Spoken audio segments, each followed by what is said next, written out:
东山海药精嘉义公路周边观光路线道路品质提升计划，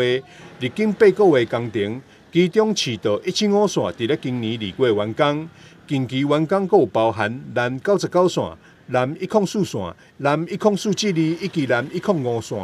合计优化长度达到34公里外。市长委特特别感谢中央甲立委的支持，让这5条道路品质改善。在去年的差不多这个时候，我们开始开工。那我们知道山区的道路又多又窄，然后事实上路况也很久都没有修缮了，路况并不是很好。那我们不能只重视城区市区的道路的这个路平，我们更要重视农路以及山区道路的一个堪用。那我们把这个道路整修好，农民的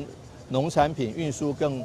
方便，人员进出更便利，以及观光客来也更顺利。所以说我们希望这个后续的农路的整修以及产业道路的整修计划，我们陆续来进行，也感谢中央跟地方的协力配合，中央也帮忙补助经费，地方也自筹经费，让这个工程能够顺利。这次工程特别优化东园国小周边人行步道，参像是人行道铺面、扩大人行道看道、整合公车亭甲保留老树，将凌乱干线全数下地，以提供学童安全无虑的通学环境。